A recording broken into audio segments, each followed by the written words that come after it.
I feel like my tongue is on fire.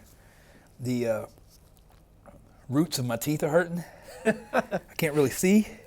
My sinuses hurt all the way back behind my ears. She drooling a little bit. Yeah, I can't really feel my mouth, so it's a problem. Like Every intake of breath is like fire. It hurts so bad. Oh, we got like 1 minute left, and then that's it. Yeah. That's it. This is a bad idea. Yeah.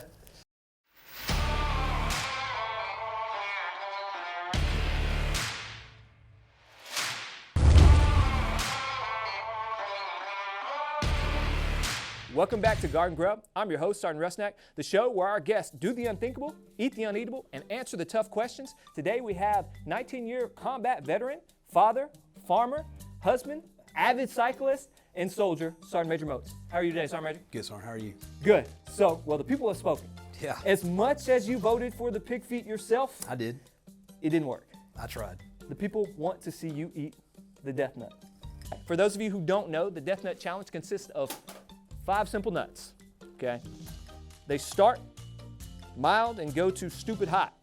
So the goal is to eat a nut every 90 seconds, and once he's through with the 5th nut, he's got 5 minutes before he can have a drink. So there's no water, there's no milk, there's no nothing to baby it down, to water it down. So, Sergeant Major Moats, you gonna be able to handle it? Yeah, I consider myself a tough guy, so we'll see what It says handle with caution and to use gloves. So I'm gonna open the box, but that's as far as Sergeant Rusnak is gonna go with the death nut.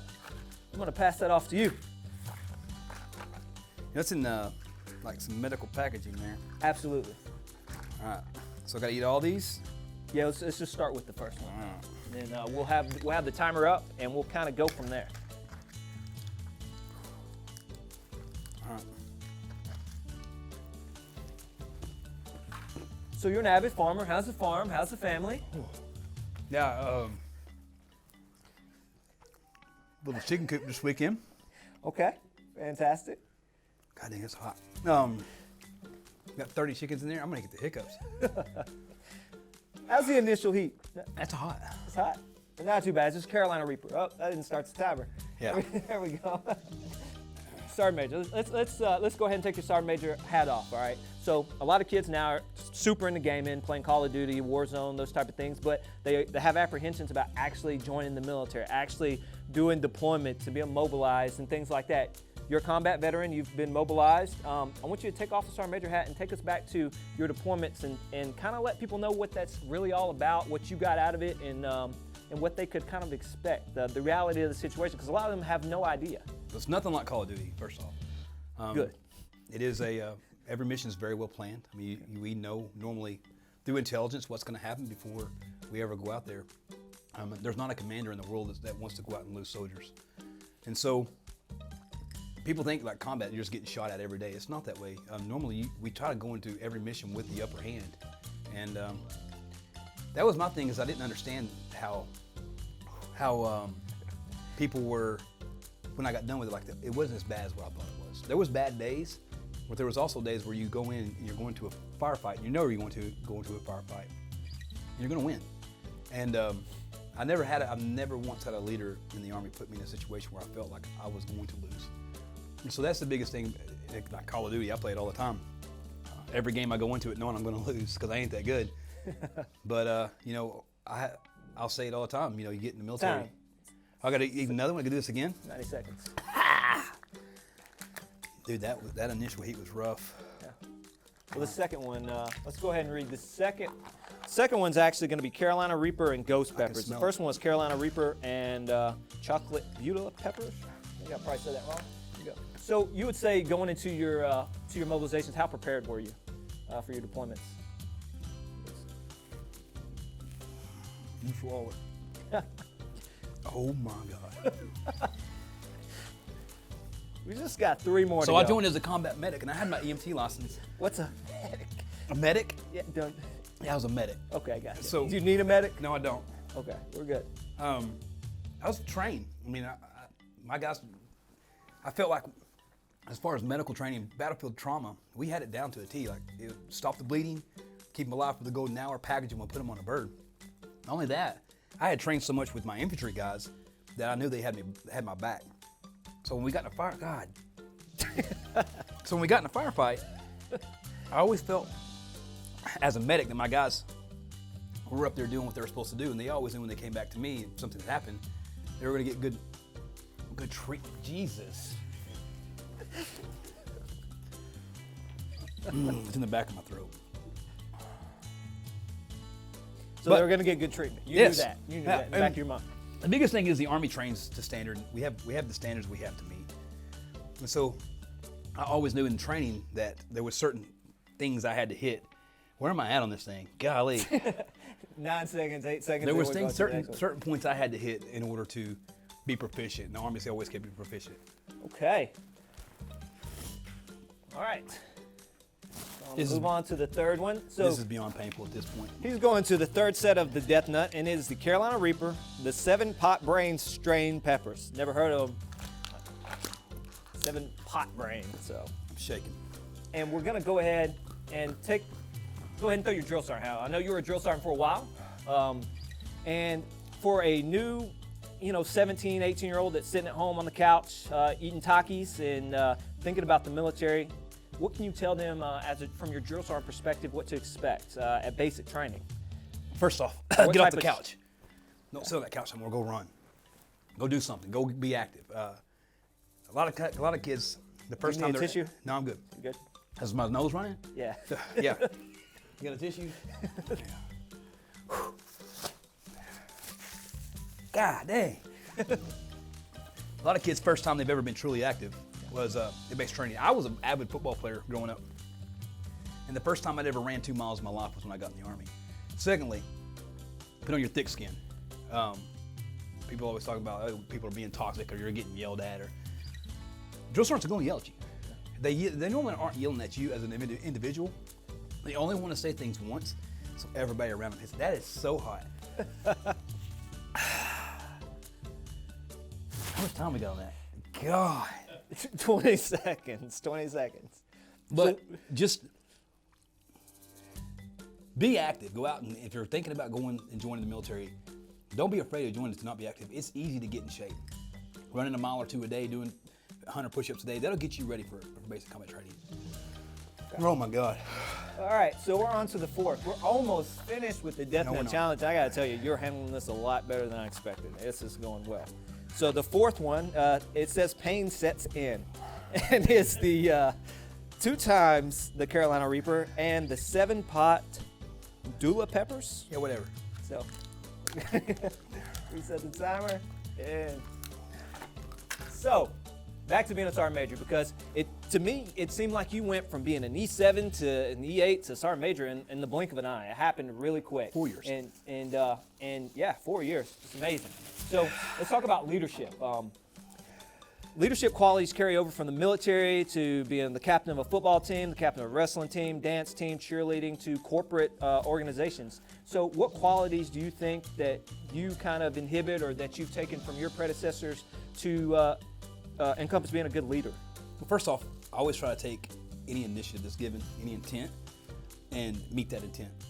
And do it with a way to where I get the people who are below me to understand why I'm either asking for something or our boss is asking for something. Jesus. Give me a second. So what's more important, fear or inspiration as a leader? Inspiration. But sometimes, inspiration gets long-term results. Okay. An inspired person does inspirational things. But you can get short-term goals out of people through fear. I can use fear to get something like this fifth pepper right here is fearful. It's the fourth. Whatever, it's fearful. But to feel inspired, it means that you're wanting to get after something and be a part of something bigger. And if you can get people who are truly inspired, and sometimes it takes fear to get them to see your picture and what you want them to see. But yeah, just meeting the intent and knowing how to get people to meet that intent through whatever means necessary. And that's what. All right, so we're on to the last nuts, and this is the Carolina Reaper, something called a scorpion, and capsaicin crystals. Yeah. So we're here.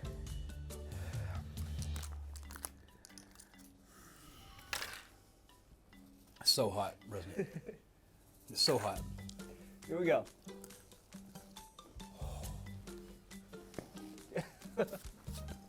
Initial initial thoughts. None. Would you feed this to your worst enemy? Okay. This is. You can interrogate somebody with this stuff. All right, speaking of interrogation, this is rapid fire question round. Answer with the first thing that comes to your mind. Yeah. Favorite food? Enchiladas. Biggest fear? Drowning. Best place you've traveled? Eureka Springs. Worst place you've traveled? Afghanistan. What would you buy with $1 million? Ooh, that's not a lot of money. Ooh. Let's go. I don't know. You don't know. All right, your favorite meal? Well, you already said enchiladas. All right. What's your worst meal? Liver. LeBron James or Michael Jordan? Oh, Michael. Text or talk on the phone? Talk. Invisibility or super strength? Invisibility. Say a word in Spanish. You know what that is. Yo quiero tu madre. I don't know.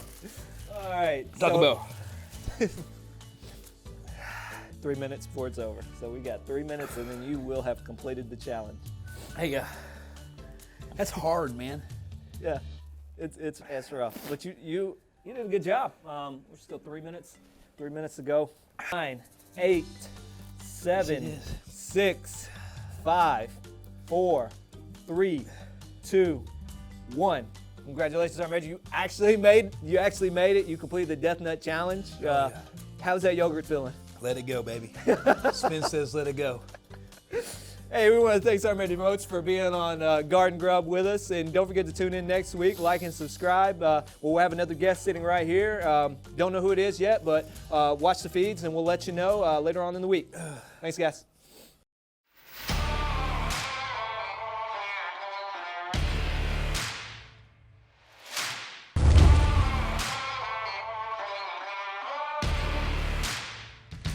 Hey, look, I brought. What'd you bring? Bring me a little something. What do you got? I got Spin. Hey, he's got Spin. That's smart. It is smart, but I can't wait to put Spin in my mouth right here. I saw this yogurt from my daughter. I'm on fire, man. Is this the hottest thing you've ever eaten? By far? I can't see. Yeah. Just before he came on here, just so everybody knows, he bragged about the Buffalo Wild Wings. I can eat them. How they were nothing. Apparently they are. All right. It's not good, man. Hey, don't do this at home. How much you got left? 42 seconds. 40 seconds. I'm going to puke. Oh, no. You want a trash can? I can't feel my mouth. I haven't eaten nothing today. Anybody want to lick the crumbs out of this? There's some crumbs in here. Oh. Don't touch your face. Please don't touch your face. Now let me see what I got over here. Hey, this part, I can't wait to That's so hot. No bit. got some cheese over here.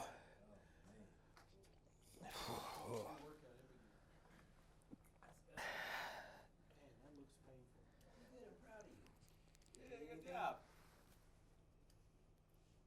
So what do you get out of winning that challenge anyways? Nothing. Not a whole lot. Some leads. Yeah, you get nothing. No leads and heartburn. That's all you get.